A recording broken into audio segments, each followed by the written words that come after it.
ये होता। चलिए, good afternoon to all students, good afternoon. आइए सभी कोई जुड़ जाइए। जैसा कि आपने प्रीवियस लेक्चर में देखा था कि अलजेब्रा का क्वेश्चन हमने करवाया था, लेकिन आज से हम एक नया चैप्टर का शुरुआत कर रहे हैं। और आप सभी को बता दें कि ये चैप्टर का जो वेटेज है बहुत ही ज़्यादा जो है वो इम्पोर्टेंट है। मतलब ये चैप्टर बहुत ज़्यादा इम्पोर्टेंट है। इससे जो है किसी भी एग्जाम में आप दुनिया का कोई चपरासी से लेकर आप आईएएस पीसीएस तक चले जाएं, तो इस चैप्टर का वेटेज जो है बहुत ज़्यादा है। ठीक है, आप देखिए कि इस चैप्टर से सवाल जो है वो बढ़िया बढ़िया एग्जाम में जो है पूछता है। ठीक है, और वेटेज भी बहुत ज़्यादा है। तो उस चैप्टर का नाम हम बता रहे हैं नंबर सिस्टम। और नंबर सिस्टम में बेसिकली हम लोग जो है वो क्या क्या जानेंगे, जरा जानकारी ले लेते हैं। ठीक है, good afternoon to all students. चलिए आगे बढ़ते हैं। जैसे नंबर सिस्टम में हमें जानकारी क्या लेना है, तो नंबर सिस्टम में जानकारी हमको लेना है बेसिकली बहुत सारा। इसमें जो है चैप्टर हमको पढ़ना है। Number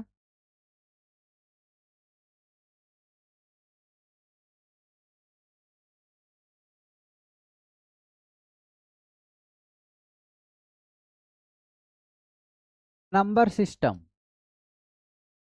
number system, number system. तो हम सभी जानते हैं कि नंबर सिस्टम जो होता है बहुत ही ज़्यादा इम्पोर्टेंट जो है चैप्टर माना जाता है। चाहे किसी भी एग्जाम में आप संख्या पद्धति बोलते हैं इसको, संख्या पद्धति। अब इसमें कौन कौन सा चैप्टर पढ़ेंगे? देखिए, इसके साथ जो है बहुत कुछ, बहुत सारा चैप्टर जुड़ा हुआ है। जैसे एक चैप्टर जुड़ा हुआ है नंबर सिस्टम में ही हम लिख देंगे इधर। इसमें से हमको टॉपिक्स क्या क्या कवर करना है, तो टॉपिक्स इसमें से हमको कवर करना है आपका classification of number, classification of numbers, classification of numbers, यानी संख्याओं का वर्गीकरण पढ़ना है। संख्याओं का वर्गीकरण पढ़ना है। संख्याओं का वर्गीकरण, संख्याओं का वर्गीकरण पढ़ना है, वर्गीकरण पढ़ना है। दूसरा है आपका, दूसरा जो चैप्टर इसमें पढ़ेंगे unit digit, unit digit, unit digit. Unit digit मतलब इकाई का अंक फाइंड करने के लिए आता है, इकाई अंक। ठीक है। तीसरा चैप्टर इसमें से पढ़ना है रिमाइंडर थ्योरम, बहुत ही इंपॉर्टेंट है रिमाइंडर थ्योरम, रिमाइंडर थ्योरम। इसी को शेषफल प्रमेय बोलते हैं, शेषफल प्रमेय बोलते हैं, शेषफल प्रमेय बोलते हैं। चौथा जो आपका होता है डिविजिबिलिटी रूल। ये तो बहुत ही ज़्यादा इम्पोर्टेंट है, इतना इम्पोर्टेंट है कि सारा एग्जाम में जो है ये डिविजिबिलिटी रूल आता है, डिविजिबिलिटी रूल आता है। विभाज्यता के नियम, विभाज्यता के नियम, विभाज्यता के नियम जो है वो पढ़ना। बेसिकली ये 6 क्लास का टॉपिक्स है, विभाज्यता के नियम। लेकिन ये सीबीएसई जो पढ़े हुए हैं वो जानते होंगे इस बात को, लेकिन जो जैक बोर्ड से हैं या तो हिंदी मीडियम वगैरह से हैं उनको ये बात का आइडिया नहीं होता है कि डिविजिबिलिटी रूल कहाँ पढ़ना है। तो इन उनके लिए जो है ये बात बिल्कुल नया होता है। बाकी जो सीबीएसई से पढ़े हैं उनको सारा जानकारी पहले से ही होता है। ठीक है, आगे देखिए। उसके बाद आपको पढ़ना है number of trailing zero, number of factors, अरे number of factors, number of factors. Factors find करने के लिए आता है गुणनखंड, गुणनखंडों की संख्या, गुणनखंडों की संख्या निकालने के लिए आता है कितने गुणनखंड होंगे। अगला आता है, हाँ, number of zeros, number of zeros, शून्यकों की संख्या निकालना, जीरोज, शून्यकों की संख्या फाइंड करने के लिए आता है। फिर आता है आपका एपीजीपीएचपी। एपी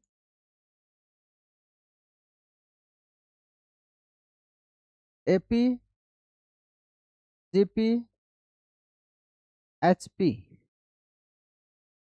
प्रोग्रेशन, ये सब आता है। समांतर श्रेणी टाइप का जो है ट्रेलिंग जीरो, ये सब ट्रेलिंग जीरो आएगा, ट्रेलिंग जीरोज, ये सब आता है। और कुछ मिसलेनियस के भी टॉपिक्स आते हैं जो हम लास्ट में पढ़ लेंगे इसको, है ना। बाकी इतना ही चीज आपको जो है वो जानना है, डेसिमल वगैरह का भी सारा चीज जो है आपको जानकारी। और ये जो चैप्टर है नंबर सिस्टम, और नंबर सिस्टम के साथ साथ दो तीन चैप्टर और जुड़ा हुआ है जो बिल्कुल इसी के साथ में हम लोग पढ़ेंगे। संख्या पद्धति पहला हुआ, दूसरा हुआ आपका surds, surds and indices, surds and indices, घातांक और करनी, घातांक और करनी, घातांक और करनी, ठीक है। तीसरा है एलसीएम एंड एचसीएफ,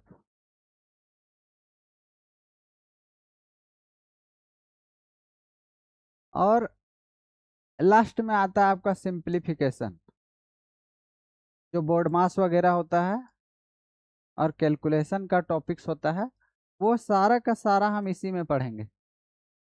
इसी को सरलीकरण बोलते हैं। क्या बोलते हैं? सरलीकरण और गणना, लघुत्तम, लघुत्तम समापवर्तक और महत्तम समापवर्तक। महत्तम समापवर्तक को मासा लिख देते हैं शॉर्ट में, ठीक है। और ये है संख्या पद्धति। तो ये चारों चैप्टर जो है हम लोग एक ही साथ पढ़ेंगे। किसी को कोई दिक्कत? नंबर सिस्टम मतलब संख्या पद्धति, तो आप उछल कूद के बोलेंगे कि कोई दिक्कत नहीं है सर, एक पैसा का भी हमको कोई दिक्कत नहीं। तो बोलेंगे जी सर इसमें हमको कोई दिक्कत वाली बात नहीं है। तो हम लोग चैप्टर क्या स्टार्ट करने जा रहे हैं? Number system. और ये नंबर सिस्टम इतना इम्पोर्टेंट है कि यूपीएससी का सीसेट में भी ये क्वेश्चन आता है। यूपीएससी का सीसेट आप जानते होंगे, सिविल सर्विसेज एप्टीट्यूड टेस्ट, उसमें से भी क्वेश्चन जो है नंबर सिस्टम से ही देखने को मिलता है। सबसे ज़्यादा क्वेश्चन जो है आपको नंबर सिस्टम से देखने को मिलेगा। ये इतना ज़्यादा टॉपिक्स मतलब समझ लीजिए इम्पोर्टेंट है, और इससे हार्ड से हार्ड क्वेश्चन भी बना सकता है, ठीक है, क्योंकि नंबर की जानकारी पर ये बेस्ड है। तो इसमें अच्छे अच्छे क्वेश्चन फ्रेम होते हैं, ठीक है। तो आइए चलते हैं नंबर सिस्टम में हम क्या क्या जानेंगे जरा सा। ये आपका जो है बता दिया गया कि इसमें क्या क्या हम पढ़ेंगे। ये पढ़ेंगे, ये पढ़ेंगे, ये पढ़ेंगे, ये पढ़ेंगे, ये सारा का सारा जो है टॉपिक्स आपको पढ़ने को मिलेगा। लेकिन देखिए हम तो डिटेल ही पढ़ाते हैं, लेकिन समय समय का अभाव होने की वजह से जो है वो आपका जितना समय है उस हिसाब से जो है हम पढ़ाते हैं। बाकी यदि आप जो शुरू से पढ़ेंगे, शुरू से रेगुलर जो रहते हैं उनको हम डिटेल ही पढ़ाते हैं, लेकिन समय यदि नहीं होगा तो हम उसी हिसाब से पढ़ाते हैं ना। तो देखिए आइए, देखिए सबसे पहले हम टॉपिक्स का नाम डाल रहे हैं classification of numbers, classification of numbers. तो क्लासिफिकेशन ऑफ नंबर्स में हम जानेंगे क्या? संख्याओं का वर्गीकरण। क्या? संख्याओं का वर्गीकरण, संख्याओं का वर्गीकरण, संख्याओं का वर्गीकरण, संख्याओं का वर्गीकरण। अब देखिए संख्याओं का वर्गीकरण क्या है। ये संख्या जो नंबर्स होते हैं उसको हम नंबर्स को दो भाग में हम क्लासिफाई कर रहे हैं। मतलब संख्याओं को हम कितना भाग में क्लासिफाई कर रहे हैं? संख्याएं जो होती है उसको दो भाग में हम बांट दे रहे हैं। एक भाग होता है आपका रियल नंबर, रियल नंबर, और एक होता है imaginary number. Imaginary number, imaginary number, imaginary number, इसको काल्पनिक संख्याएं बोलते हैं।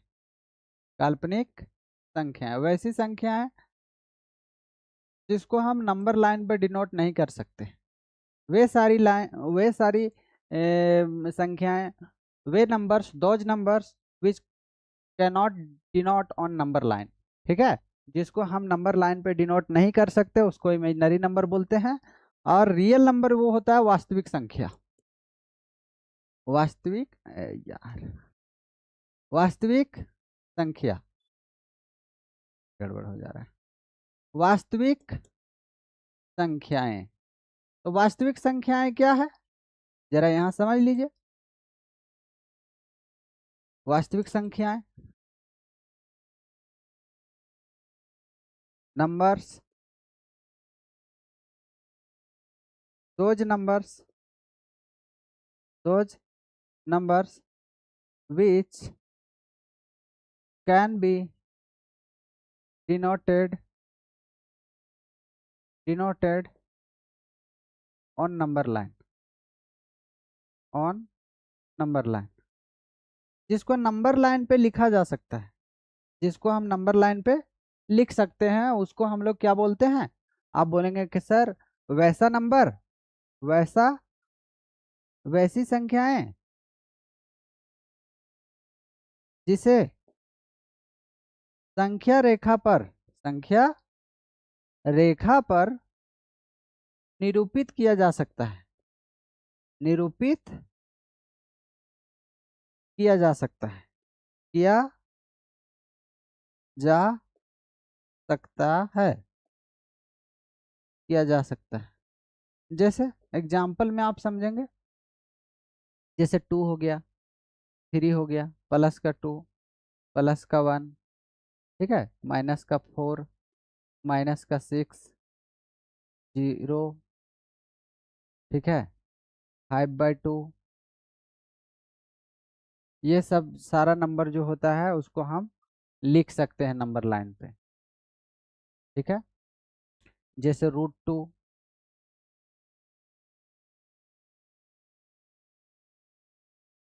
√27, ठीक है।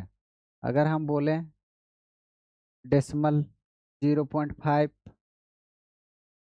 √5, ठीक है, और 5/7, ये सारा का सारा नंबर हम एक ही नंबर लाइन पे लिख सकते हैं। ठीक है, लेकिन इसको हम नंबर लाइन पे नहीं लिख सकते। Can not, can not denote, can not denoted,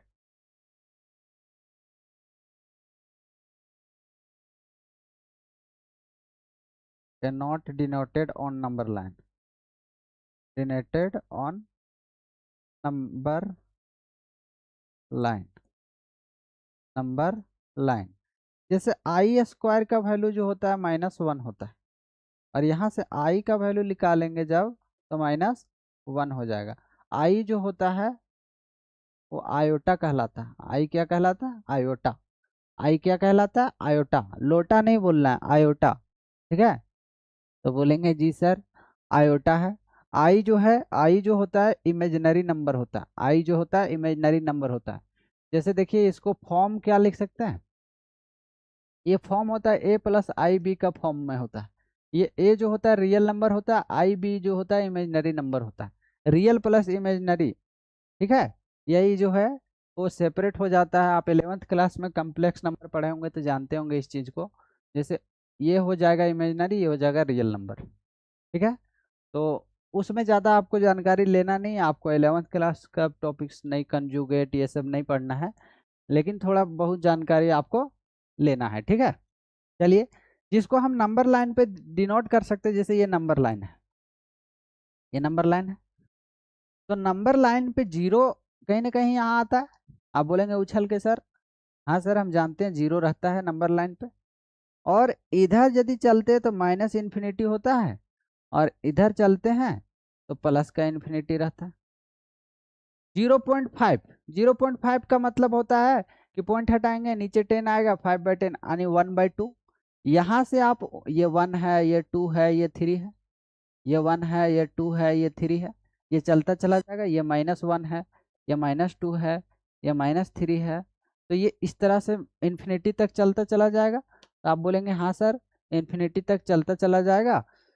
और ये जो नंबर है वो जीरो से राइट साइड में जो होता है, जीरो से राइट साइड में जो चलता है, इधर जो चलता है वो पॉजिटिव होता है, और इधर जो चलता है वो नेगेटिव होता है। सारा नंबर जो है लेफ्ट साइड में नेगेटिव होता है और राइट साइड में पॉजिटिव होता है। तो ये रियल नंबर और इमेजिनरी नंबर का हम जो है क्लासिफिकेशन देखे हैं। अब इसी का क्लासिफिकेशन में हमको ये बात पता चलता है, थोड़ा नंबर लाइन का आपको जानकारी देते हैं नेक्स्ट स्लाइड में, उसके बाद हम आगे चलेंगे, है ना। आगे बढ़ रहे हैं। आप बोलेंगे जी सर रुकने वाले हम लोग है नहीं, चलिए आगे। देखिए ये नंबर लाइन है, बहुत बड़ा सा नंबर लाइन बना रहे हैं एकदम। सीधा है, चलिए नहीं सीधा है तो उसको सीधा कर लेंगे। जैसे ये जीरो है, ये क्या है, ये आपका यहाँ पे जीरो है, बहुत बड़ा सा जीरो दे दिए। ये -1 है, ये -2 है, ये -3 है, ये -4 है, ये -5 है, ये -6 है, और डॉट डॉट डॉट चलता चला जाएगा तो माइनस इन्फिनिटी आ जाएगा। ये प्लस का 1 है, ये प्लस का 2 है, ये प्लस का 3 है, ये प्लस का 4 है, ये प्लस का 5 है, और ये प्लस का 6 है, और ये डॉट डॉट डॉट चलता चला जाएगा तो प्लस का इन्फिनिटी आ जाएगा। और इसी चीज को हम लोग नंबर लाइन बोलते हैं, नंबर लाइन बोलते हैं, नंबर लाइन संख्या रेखा बोलते हैं, संख्या रेखा बोलते हैं। अगर किसी को लगा कि सर हमको ये बात बताइए कि 2 कहाँ पे है, प्लस का 2 कहाँ है और माइनस का 5 कहाँ है, तो देखिए प्लस का 2 तो आपको दिख रहा है, यहाँ पे प्लस का 2 तो दिख रहा है। बोलेंगे सर प्लस का 2 तो हमको दिख रहा है, राइट साइड में है। इधर चलेंगे तो सारा पॉजिटिव होगा, और इधर जीरो से लेफ्ट साइड में चलेंगे सारा नेगेटिव होगा। जीरो जो होता है ना ही पॉजिटिव होता है ना ही नेगेटिव होता है। जीरो क्या होता है, जीरो, जीरो का जो है लीला अपरंपार है। आप बोलेंगे zero, zero is neither, neither, neither positive nor negative. Zero ना तो पॉजिटिव होता है और ना ही नेगेटिव होता है। जीरो ना ही नेगेटिव होता है ना ही पॉजिटिव होता है।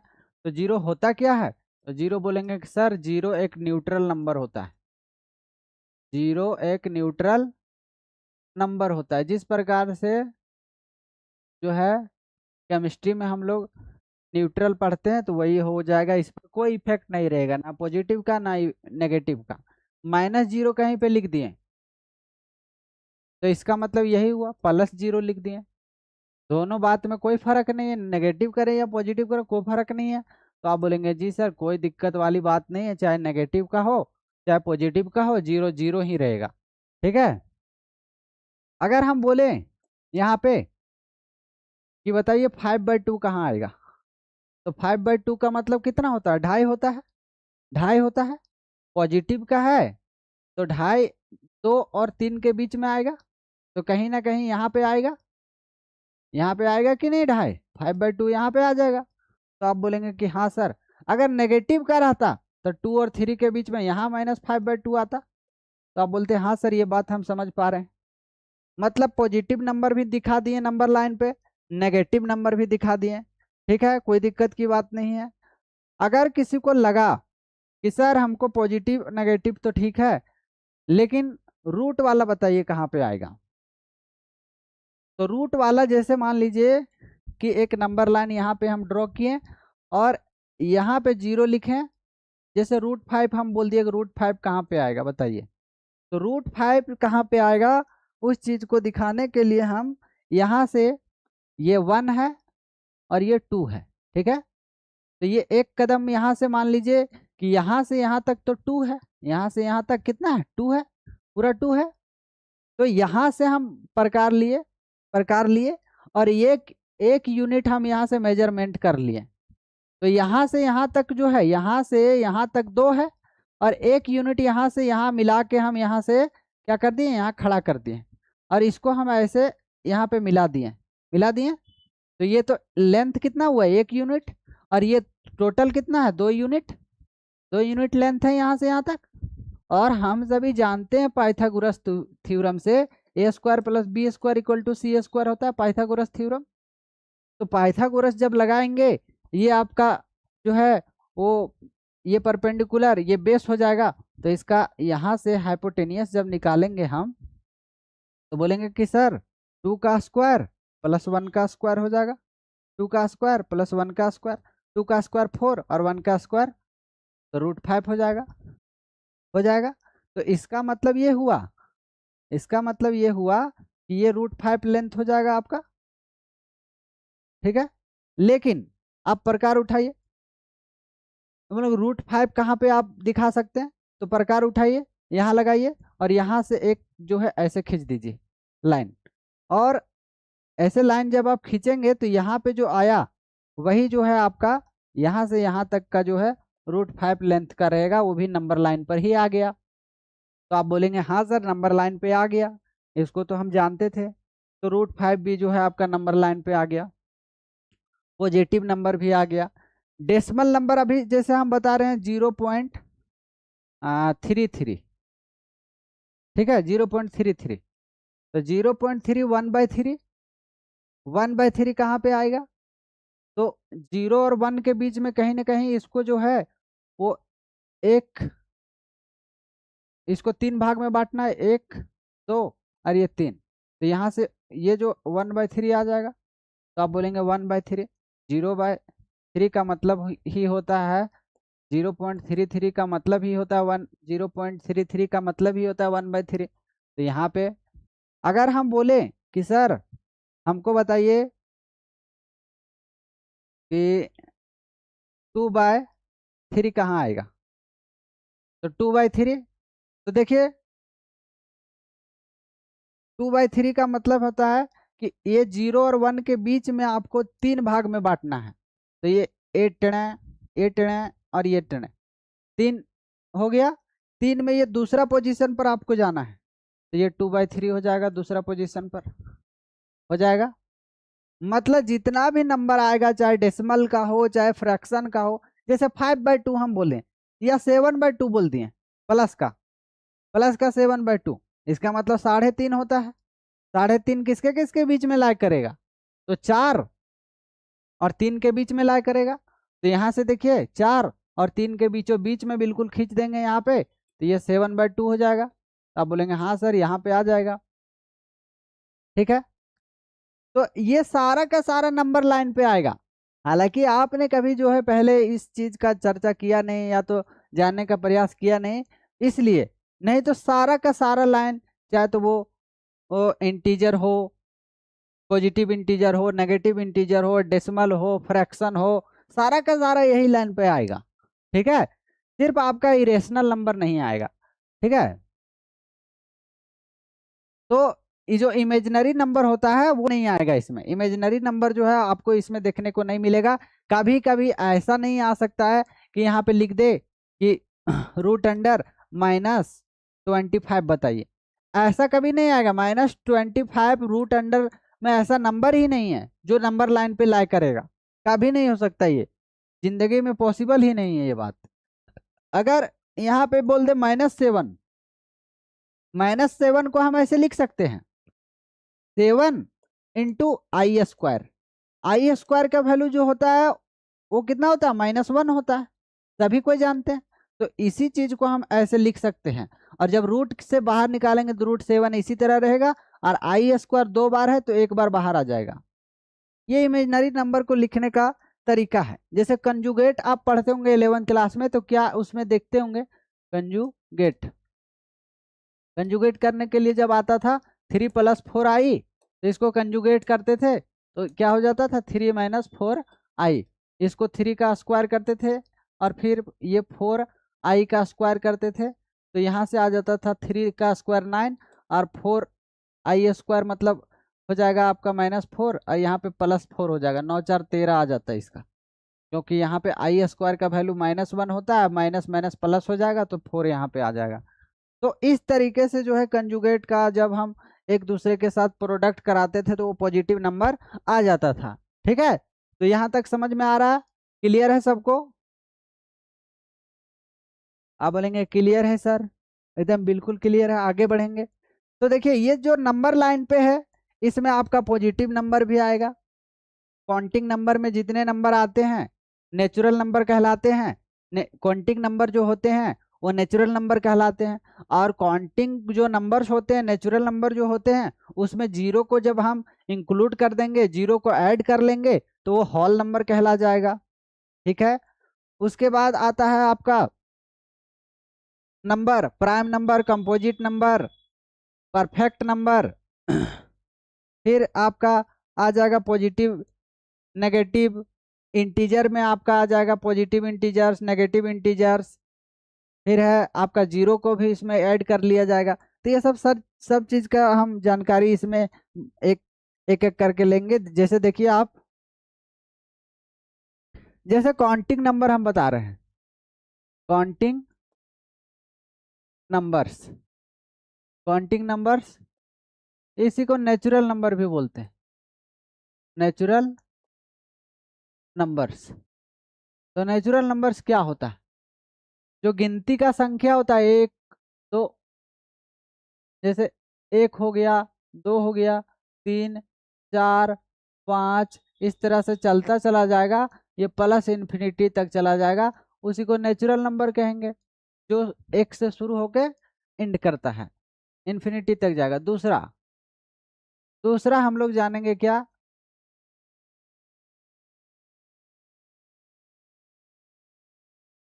दूसरा हम लोग जानने का प्रयास करेंगे हम लोग यहाँ पे होल नंबर। क्या होता है होल नंबर? तो होल नंबर्स वो नंबर्स होते हैं, नेचुरल नंबर में जब हम जीरो को भी ऐड कर लेंगे, zero, one, two, three, four, five, six, इस तरीके से जब चलता चला जाएगा प्लस इन्फिनिटी तक, तो वो होल नंबर कहलाएगा। पूर्ण संख्या इसको कहते हैं, पूर्ण संख्या, पूर्ण संख्याएं ये कहलाती है। और ये होता है आपका नेचुरल, प्राकृत संख्या, प्राकृत संख्याएं, प्राकृत संख्याएं। ठीक है, अब तीसरा होता है ऑड नंबर, ऑड नंबर्स। तो ऑड नंबर्स क्या होते हैं? Those numbers, those numbers which which is not completely divisible by, completely divisible by, divisible by 2, जो दो से पूरी तरीका से भाग नहीं लगते हैं। जैसे एग्जाम्पल, वैसे नंबर्स जो दो से पूरी तरीके से भाग नहीं लगते हैं वो ऑड नंबर्स कहलाते हैं। जैसे एग्जाम्पल, एग्जाम्पल है 1, 3, 5, 7, 9, 11, 13, 15, इस तरीके से चलता चला जाएगा। ठीक है, जैसे 3 में आप 2 से डिवाइड करेंगे तो क्या 2 से ये कटता है? कभी कभी जीवन में नहीं कटने जा रहा, एक रिमाइंडर बच जाएगा यहाँ पे। ठीक है, तो जिसमें रिमाइंडर बच जाता है वो ओड नंबर कहलाता है, लेकिन जिसमें से रिमाइंडर नहीं बचेगा उसको इवन नंबर कहते हैं, इवन नंबर्स। हाँ, those numbers, those numbers which are completely divisible by, completely divisible by, divisible by 2।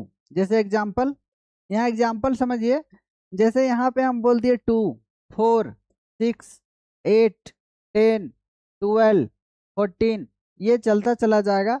जैसे यहाँ से हम लिखें 16, 16 दो से पूरा कट जाता है तो रिमाइंडर कितना आता है? 0। जिसमें रिमाइंडर 0 आएगा वो इवन नंबर कहलाता है। ये सम संख्या कहलाती है, सम संख्या। और ये कहलाती है विषम संख्या, विषम संख्याएं, विषम संख्याएं। ठीक है, तो सम संख्या, विषम संख्या, ये सब हम जान चुके हैं। आगे बढ़ रहे हैं हम। क्लियर है सबको?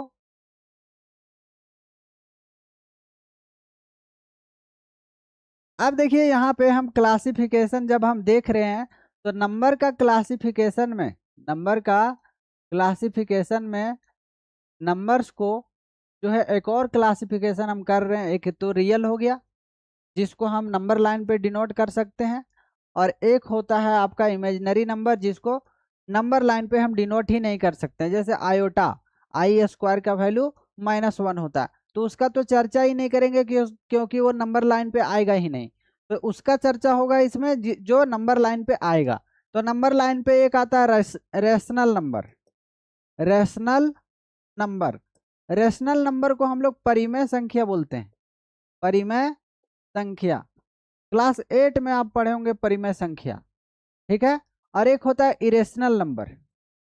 इरेशनल नंबर, इरेशनल नंबर्स, अपरिमेय संख्या, अपरिमेय संख्या, अपरिमेय संख्याएं।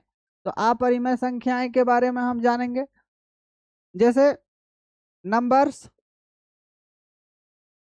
which can be, numbers which can be denoted, which can be written in p by q form, p by q form, जिसको p by q फॉर्म में लिखा जा सकता है। वैसी संख्याएं, वैसी संख्याएं जिसे p by q फॉर्म में, p by q रूप में लिखा जा सकता है, रूप में लिखा जा सकता है, लिखा जा सकता है, p by q फॉर्म में लिखा जा सकता है। और q should not equal to 0, q कभी भी 0 नहीं होगा। q कभी भी, यानी नीचे का नंबर जो है वो कभी भी 0 नहीं होगा। जैसे 3/1, ये p हो गया, ये q हो गया, इसको p by q फॉर्म में लिख सकते हैं। लेकिन नीचे कभी 0 नहीं आ सकता है। नीचे यदि 0 बन जाएगा तो वो अनडिफाइंड फॉर्म हो जाएगा। अनडिफाइन हो जाएगा, उसको आप दिखा नहीं सकते, अनडिफाइंड फॉर्म को हम नहीं दिखा सकते हैं। 1/0 जो है वो आप नहीं पता कर सकते हैं क्या होता है, इसीलिए आप इसको अनडिफाइंड बोलते हैं, अपरिभाषित बोलते हैं। क्या बोलते हैं? अपरिभाषित है ये, इसको परिभाषित नहीं कर सकते, इसीलिए वो अनडिफाइंड फॉर्म हो गया, उसको हम परिभाषा ही नहीं दे सकते हैं। जैसे -3/7, देखिए -3/7 है, यहाँ पे मान लीजिए -3/7 है, -3/7 है, तो ये इसको p लिख सकते हैं, इसको q फॉर्म में लिख सकते हैं। सिर्फ नीचे का 0 नहीं आना चाहिए, अगर 0 आ गया तो p by q फॉर्म में नहीं लिख सकते हैं, ठीक है। तो p by q फॉर्म में, जैसे 746/8 है, ये भी लिख सकते हैं। अगर कोई बोला उठ के कि सर 22/7 क्या है, तो 22/7 जो है वो रेशनल नंबर है। 22/7 जो होता है वो रेशनल नंबर होता है, ठीक है। अगर कोई बच्चा उठ के बोला कि सर 0.3 क्या है, तो जरा सा यहाँ पे कोपचे में लेके बताते हैं इसको। 0.3 है, 0.3 का मतलब है कि ये 1/3 है। जैसे पॉइंट हटाएंगे तो नीचे 10 आता है, आता है कि नहीं? 3/10 है। अगर 0.3333 आ रहा है, बार बार 33 आ रहा है, ये चलता चला जा रहा है, तो इसका मतलब 0.3 पे बार लिखा हुआ है, ठीक है। और इसका मतलब है कि जितना नंबर है, जैसे 3 लिखे यहाँ पे, और जितना नंबर पे बार लगा हुआ है नीचे उतना ही आपको 9 देना है। तो 3/9 जो है वही 1/3 कहलाता है।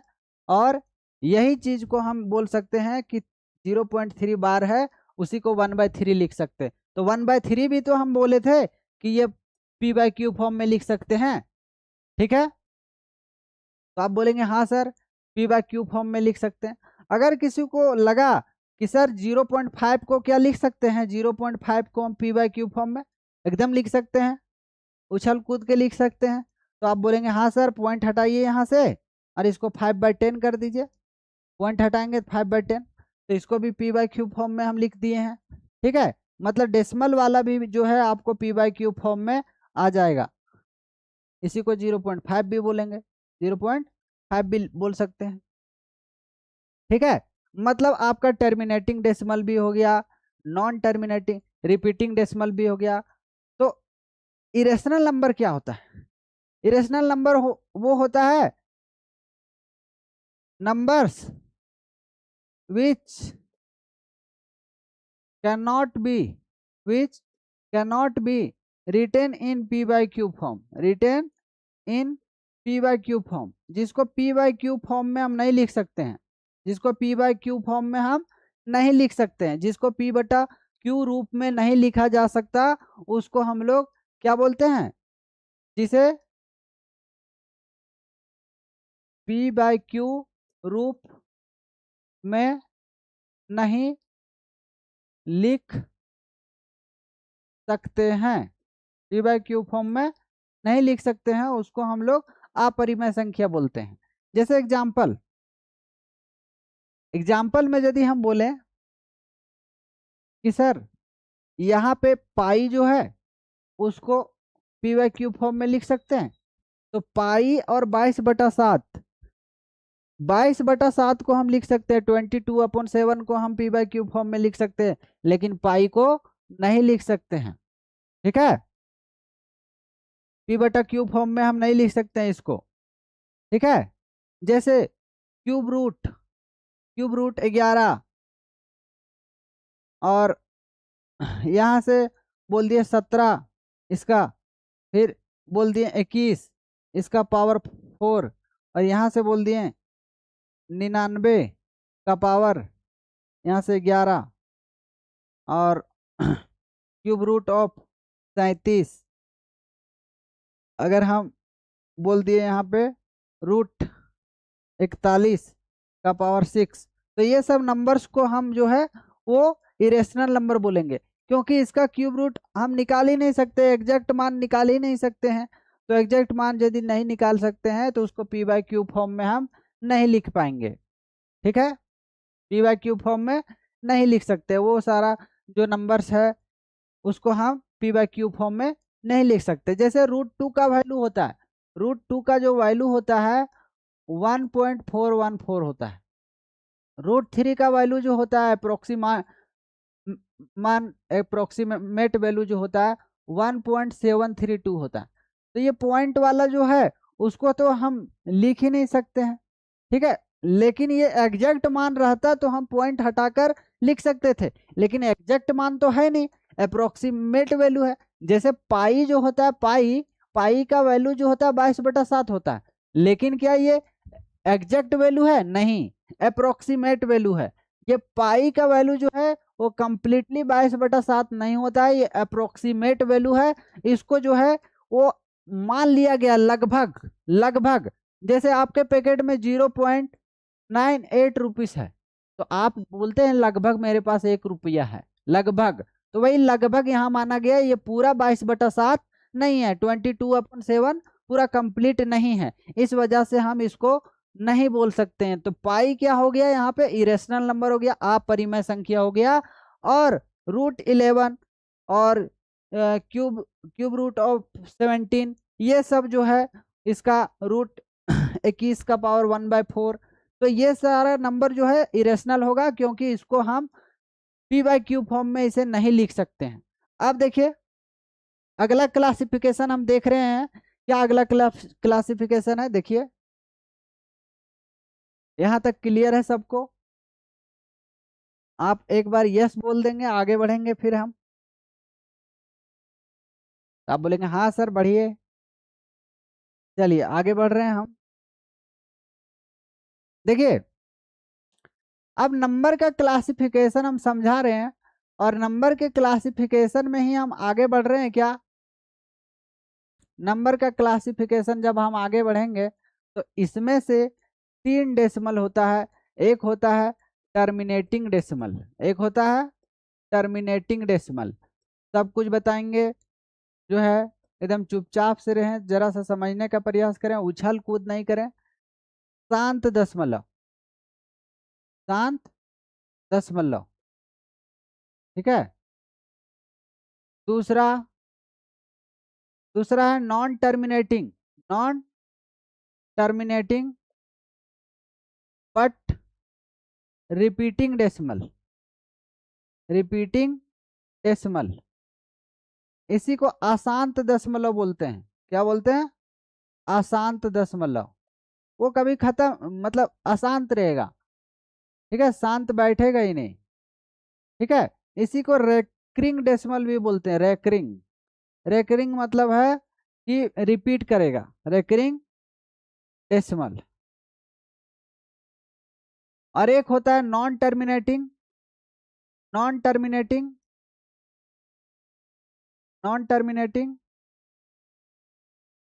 Non repeating decimal and non repeating decimal. ना रिपीट करेगा ना खत्म होगा, ठीक है।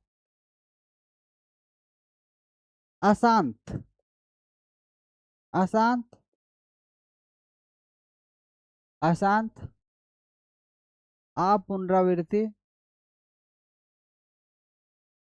पुनरावृत्ति दशमलव।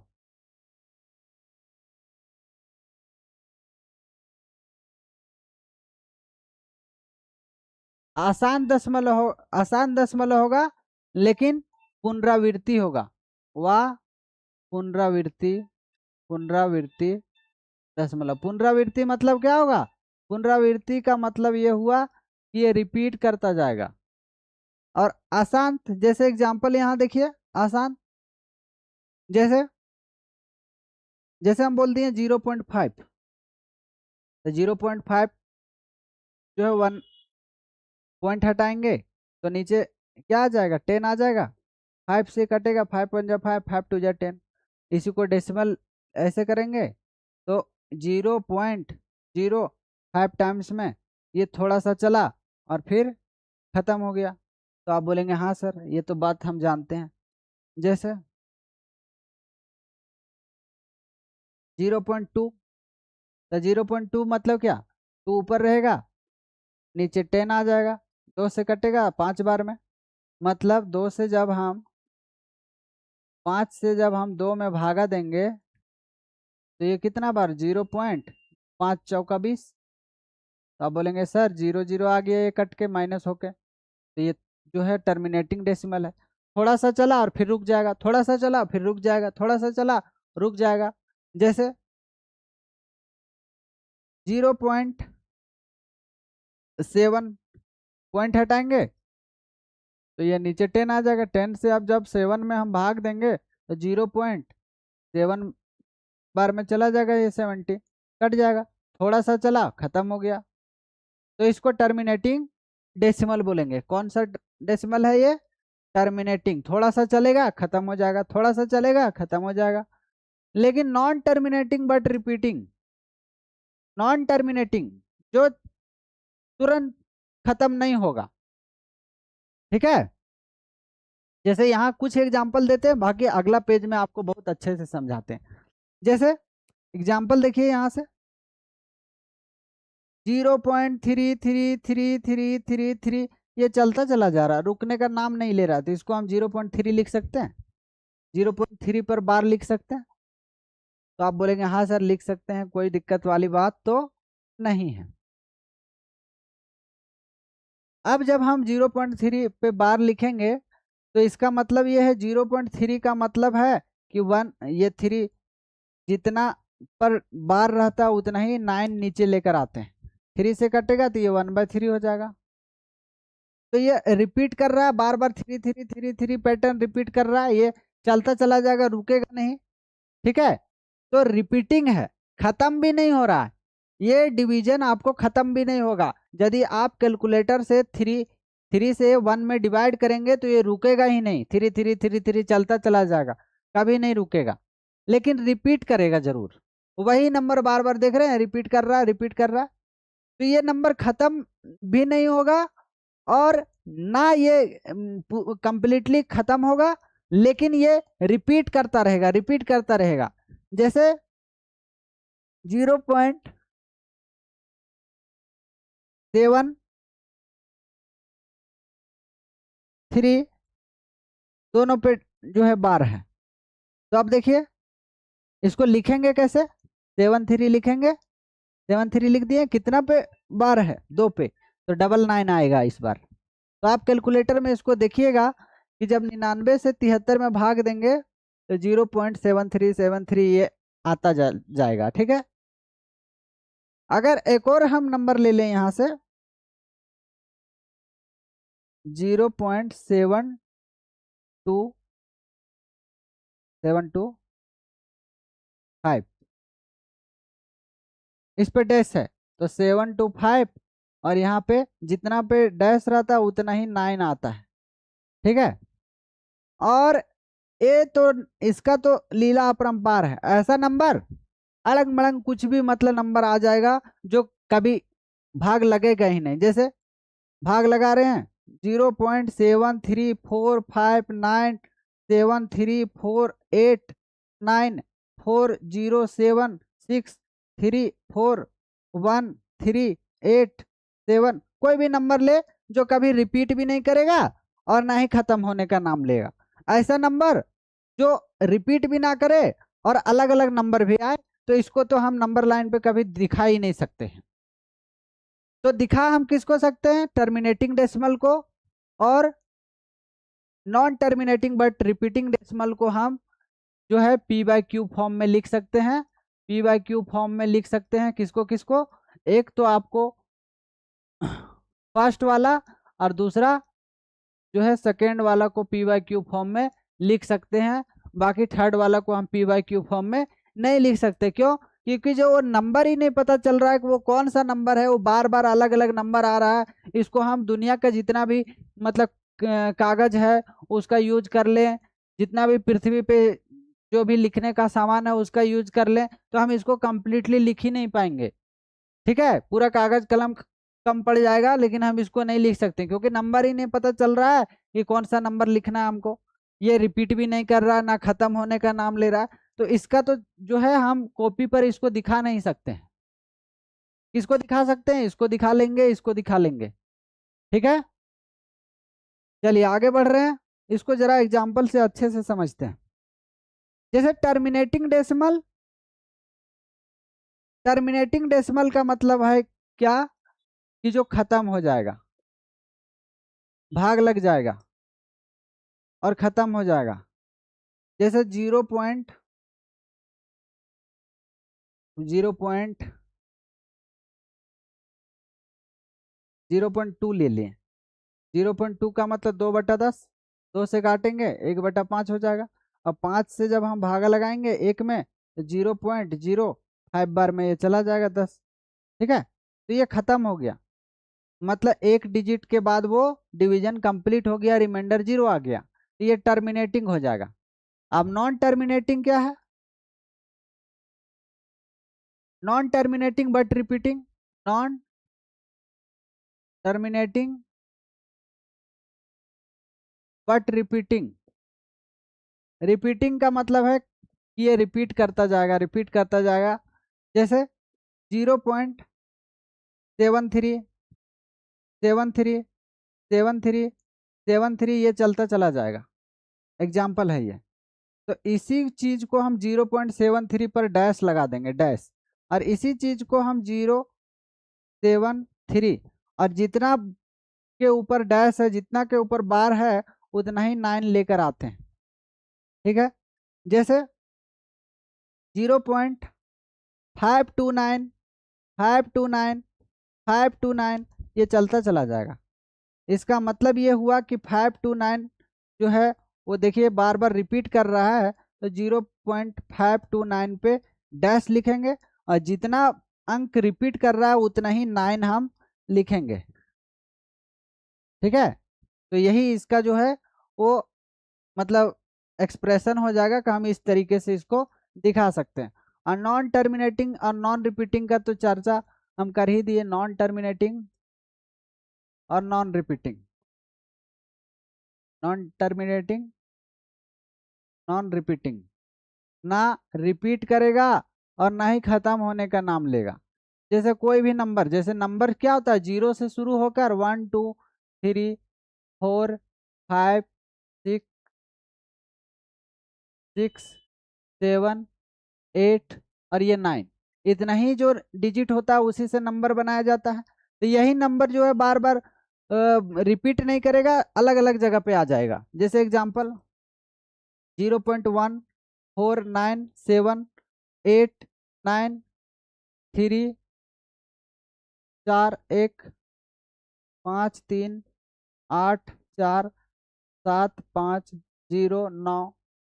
7 एक ही नंबर कभी नहीं आएगा। इस तरीके से चलता चला जाएगा, कभी रुकने का नाम ही नहीं लेगा। तो इसको हम दिखा ही नहीं सकते कभी नंबर लाइन पे। बोलेंगे कि जी सर ये बात क्लियर है, हमको कोई दिक्कत नहीं है। ठीक है, कोई दिक्कत का बात नहीं है। देखिए यहाँ से एक चीज हम लास्ट में पूछ रहे हैं, क्या परफेक्ट नंबर क्या होता है। और आई थिंक, मुझे ऐसा लगता है कि परफेक्ट नंबर जितना बच्चा है ये इस बात से अनजान है। परफेक्ट नंबर क्या होता है, यदि आप जानते हैं तो कमेंट कर सकते हैं। परफेक्ट नंबर होता है पूर्ण नंबर, पूर्ण संख्या। नाम सुने होंगे लेकिन इस बात को जानकारी नहीं दे सकते एग्जैक्ट की क्या होगा। तो देखिए पूर्ण संख्या के बारे में हम बता देते हैं कि वैसा नंबर, कुछ कुछ लोग ऐसा भी बोलेंगे कि जो कंप्लीट स्क्वायर बनता है, जैसे 5 का स्क्वायर 25, इसको हम बोलते हैं परफेक्ट नंबर। ऐसा नहीं है, ये गलत बात है। ठीक है, तो हम समझा देते हैं यहाँ पे क्या होता है परफेक्ट नंबर। तो परफेक्ट नंबर जैसे 28 ले लीजिए, एग्जाम्पल एग्जाम्पल से हम समझाते हैं। जैसे 28 है तो इसका फैक्टर बताइए कौन कौन सा है, फैक्टर्स। तो इसका फैक्टर कौन कौन सा है, कौन कौन टेबल से ये कटता है, वही फैक्टर कहलाता है। जैसे 1 से कटेगा, 2 से कटेगा, 4 से कटेगा, 7 से कटेगा, 14 से कटेगा और 28 से कटेगा। ठीक है, तो ये सारा नंबर जोड़ दीजिए। 28 जो है इसका फैक्टर बाकी सारा जोड़ दीजिए। जैसे 1 है, 2 है, 4 है, 7 है, प्लस 14 है, प्लस 28 है। तो देखिएगा यहाँ का डबल आ जाएगा। 3 और 4 7 14, 14 28, 28 दूना 56 हो जाएगा ये। तो देखिए ये 28 का डबल आ गया, 28 का डबल आ गया। तो ये जो है 28 परफेक्ट नंबर है। 28 जो है परफेक्ट नंबर है। या तो इसको ऐसे भी बोल सकते हैं कि 28 का फैक्टर कौन कौन सा है, 1 है, 2 है, 3 है, 3 नहीं है, 2 है, 4 है, 7 है, 14 है। और लास्ट का जो नंबर है उसको एक्सक्लूड कर देते हैं, इसको नहीं रखेंगे।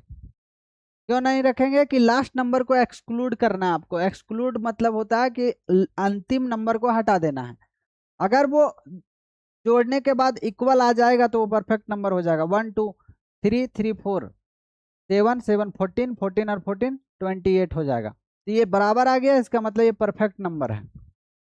जैसे एक और नंबर हम लिख रहे हैं, 6 का फैक्टर क्या है, 1 है, 2 है, 3 है और ये 6 है।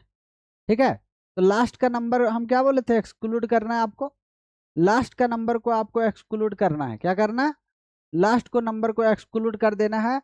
और बाकी देखिए 6 जो है 1 + 2 + 3, 3 2 6 और 1 6, यानी 6 = 6 हो जाएगा। मतलब परफेक्ट नंबर में आपका एक नंबर 6 आएगा, एक जो है आपका 28 आएगा, और भी नंबर है बड़े जो है उसका चर्चा करेंगे हम, फिर से आएगा ये। तो ये जो नंबर्स होते हैं वो परफेक्ट नंबर कहलाते हैं, परफेक्ट नंबर कहलाते हैं। ठीक है, जैसे यहां से समझिए कि एक दो चीज हम बताने जा रहे हैं, फेस वैल्यू और प्लेस वैल्यू। फेस वैल्यू और प्लेस वैल्यू क्या होता है, ये होता है जातीय मान, जातीय मान।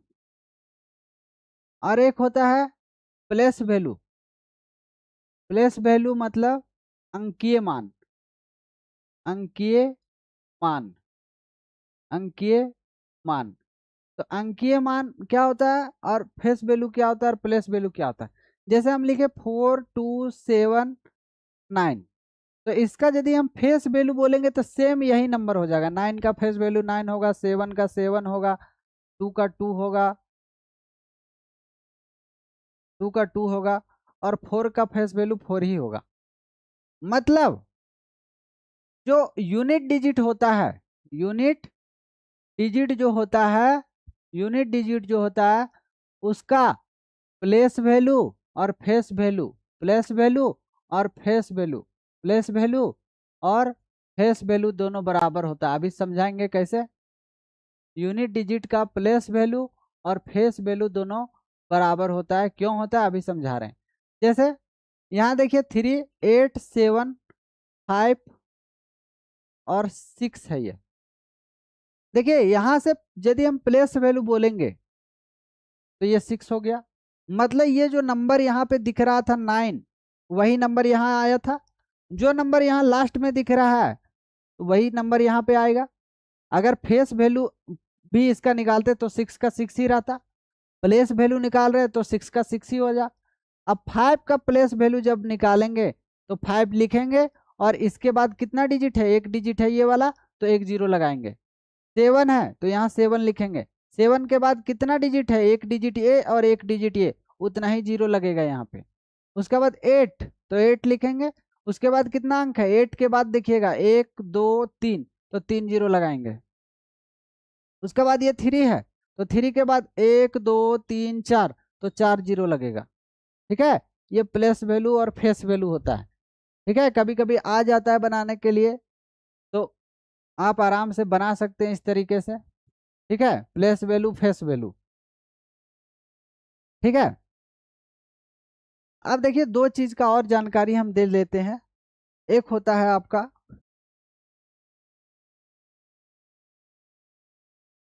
प्राइम नंबर, प्राइम नंबर, और एक होता है कंपोजिट नंबर।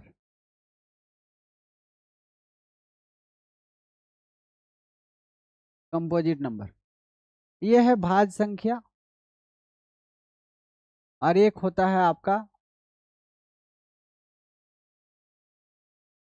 अभाज्य संख्या, अभाज्य संख्याएं। भाज्य संख्या और अभाज्य संख्याओं में क्या अंतर है। जैसे those numbers, those numbers having two factors, numbers या तो लिख दीजिए numbers having, numbers having two factors, जिसका दो फैक्टर्स हो। One and itself, one and itself, itself. ऐसा नंबर जिसका दो ही फैक्टर हो। एग्जाम्पल जैसे 2 एक से कटेगा, 2 से कटेगा। जैसे 3 एक से कटेगा और 3 से कटेगा। ठीक है, एक से कटेगा, 3 से कटेगा। जैसे हम लिए 7, 7 1 से कटेगा, 7 से कटेगा। ठीक है, तो ये आपका प्राइम नंबर है, ये प्राइम नंबर है, ये प्राइम नंबर है। जैसे आप लिए 11, 1 से कटेगा, 11 से कटेगा। यदि आप 13 ले लिए, 1 से कटेगा, 13 से कटेगा। लेकिन 9 को आप नहीं ले सकते हैं, क्योंकि 9 1 से भी कटता है, 3 से भी कटता है, 9 से भी कटता है। तो इसको आप नहीं ले सकते हैं क्योंकि इसमें 2 से ज़्यादा फैक्टर आ गया।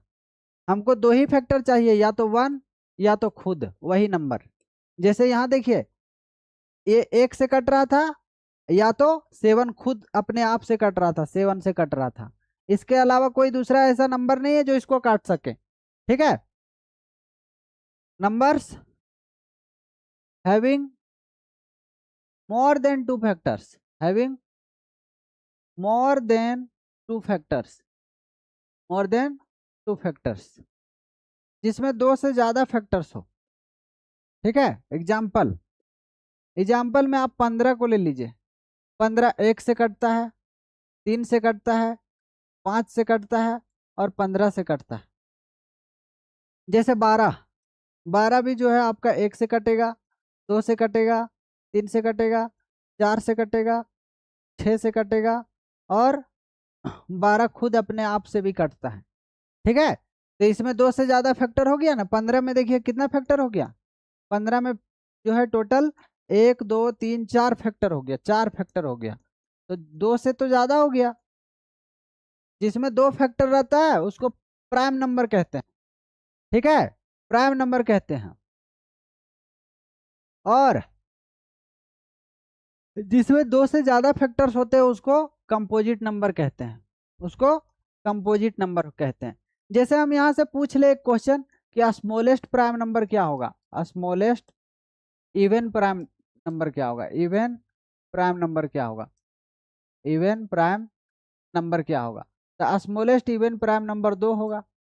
देखिए यहाँ से ये 2 ही नंबर ऐसा है जिस जो प्राइम भी है और छोटा है। उसके बाद जो है वो यदि बात करें कि smallest smallest even smallest odd prime number, जैसे सबसे छोटा सम अभाज्य संख्या कौन सा होगा, 2 होगा।